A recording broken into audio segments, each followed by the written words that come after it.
Why would anyone really need a 500 watt per channel stereo amplifier? Seriously, 500 watts per channel. Holy fuck!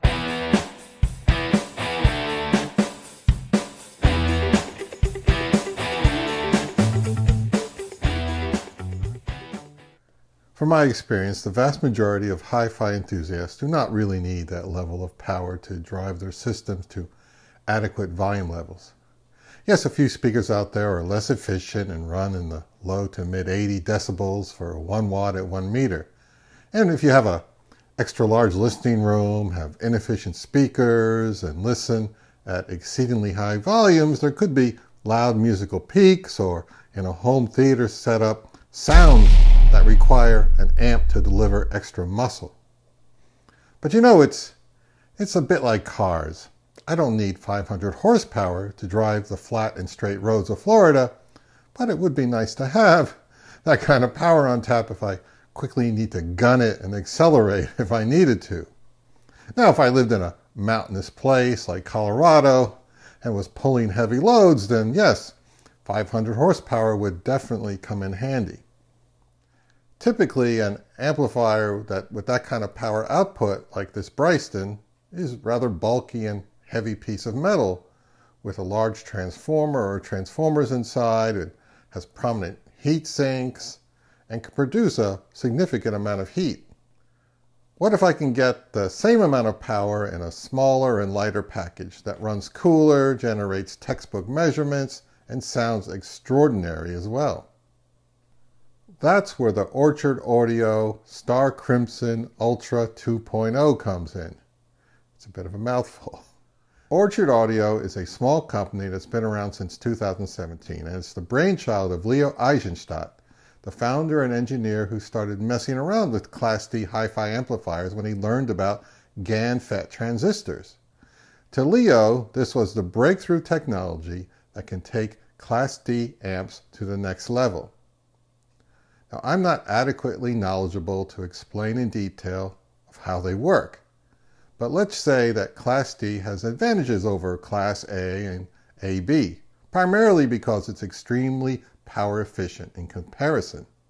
By efficient, I mean they require less electrical current while being able to deliver truckloads of power instantaneously to your speakers.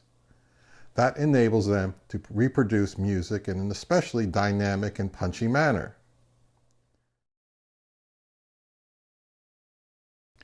Using less electrical current means they run cooler, so they don't require the large and heavy heat sinks that you've maybe accustomed to seeing. This means smaller and lighter casework. Class D amps have a reputation for sounding very precise with low distortion. They're also known to keep a firm grip on the low frequencies produced by the loudspeakers, often describing it as fast and tight bass. And the higher frequencies are often described as being presented in a clean and detailed manner. So, with all these positives, why aren't all amps Class D now? Good question. Well, from what I've heard, it's down to the quality of the sound. But isn't sound quality a really subjective thing? Are Class D amps getting a bum rap? I've heard many a so-called audiophile rightly or wrongly dismiss Class D amplifiers, stating that although they measure very linear, they sound dry, sterile, and lacking in warmth in the high frequencies compared to other designs. So what did Leo at Orchard Audio see in GaNFET technology that got him started? And why do other amplifier designers like it so much?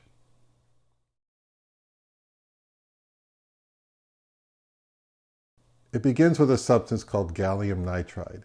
From what I understand, gallium nitride is a semiconductor material which has superior electrical properties compared to what is employed in traditional silicon transistors.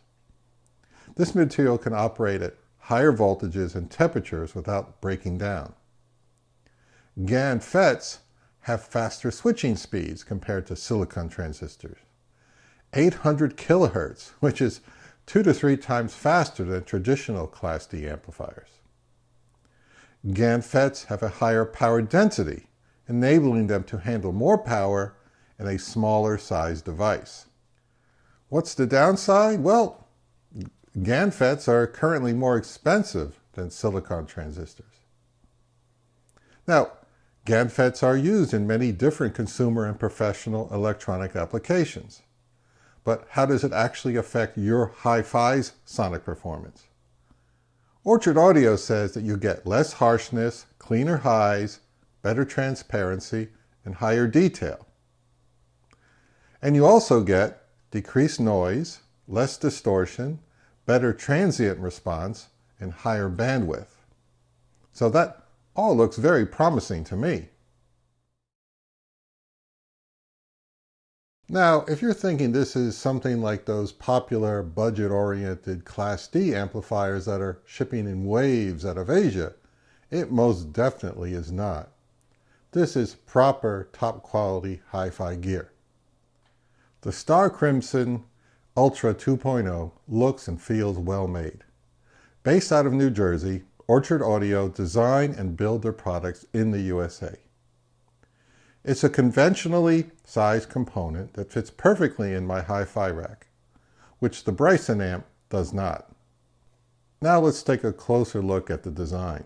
The Starkrimson Ultra amplifier boasts a sleek, minimalist appearance that could make even the most self-conscious hi-fi enthusiast feel good. It's really slim and understated considering how much power it's packing inside. I like the bold tree graphic on the fascia, but if you prefer, you can order one without it. The case feels solid and well constructed with modest ribbed side panels and just some narrow air vents on the top near the rear of the unit. Now, one feature I was a bit surprised by, it's only available with XLR balanced inputs, no RCA jacks. So pairing it with a preamp that doesn't have XLR outputs will require the purchase of their RCA to XLR adapter unit for $250. It comes with a wall wart power supply and worked flawlessly with my old Bryson RCA output only preamp. Happily, I own an Air Acoustics preamp with XLR jack, so there was no issue there. The amp comes in black, but for an additional charge, you can order one with a silver front. It's also available with a rack mount faceplate, if that's what you need for an extra charge. It appears that the designer may have borrowed a page from the old NAD playbook with, let's focus on using top shelf components on the inside where it really counts, rather than fancy and expensive casework. Leo describes it as a Ferrari engine in a Toyota body. Now let's look at some photos on the insides. I did not know this initially, but Leo sent me the latest 2.0 version of the Starkrimson Ultra. The 2.0 adds a big upgrade to the power supply. It now has 50% more capacitance, it's quieter, will automatically work with any voltage in the world without modifications, and uses less power when it's idle. It can also handle a speaker impedance as low as 2 ohms.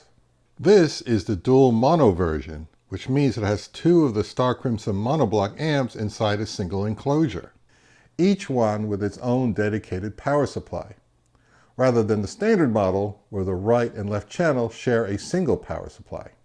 Now, if you're a measurements kind of person, Orchard Audio publishes comprehensive measurements on their website. That guy at ASR won't review Orchard Audio gear because the information is already available. And to me, the data looks extremely impressive.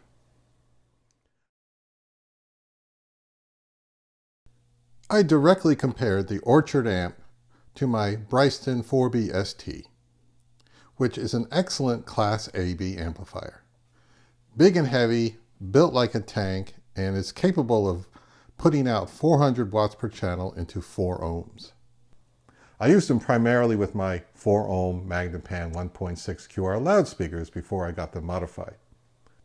How would I describe what I heard with the Starkrimson Ultra 2.0?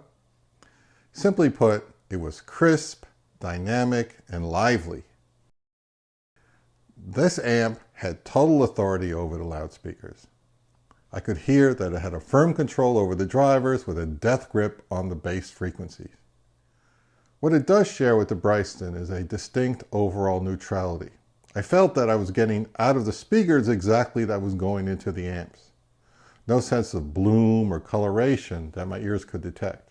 The difference was I was receiving a bit more high frequency information from the recordings with the Orchard Audio amp.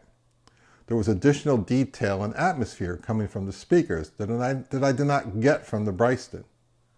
I wouldn't call it treble boost, but rather the Starkrimson was not rolling off the high frequencies. I was getting more of what was on the recording. Starkrimson has a clean tonal quality that delivers everything in the recording. However, it was not dry, sterile, or lacking warmth. And at no time during the 2 months plus that I was evaluating the Starkrimson did I encounter any listening fatigue, which can occur when the music sounds strident with excessive glare, which I am sensitive to. It also runs much cooler than the Bryson, which does heat up my room a few degrees. The Starkrimson's case only felt mildly warm to the touch, and I left it on continuously, which I do not do with the Bryston. Like the Orchard Audio, the Bryson's power and control over the speakers was effortless. Also neutral, but a touch more forgiving, not as revealing as the Starkrimson amp. But the Bryson is not at all dull sounding. It's actually a terrific, evenly balanced amplifier. Just the air and atmosphere in the high frequencies is a bit more restrained in comparison. The basic Ultra 2.0 is $2,650. The upgrade to the dual mono is $1,350, which totals $4,000. Orchard Audio sell their products direct through orchardaudio.com, so there's no big dealer markup. And they have a 14-day return policy. And the warranty is good for 1 year after purchase. Are there any caveats? Not really. It just would be helpful to have a preamp with balanced XLR outputs. As I said earlier, this is XLR only. If you are seeking a very powerful, overall neutral sounding amp with a strong grip on your speakers and a slightly extended top end that's made in the USA, then the Orchard Audio Starkrimson Ultra 2.0 should definitely be on your shortlist. Thumbs up from me. So, do you need a 500 or even 250 watt per channel amp in your listening room? As before, probably not. But I can see a future when the greener GaNFET Class D technology has become the norm for a majority of amplifiers, and almost everyone can have as much power as they desire or need at affordable prices. And that's a wrap, folks.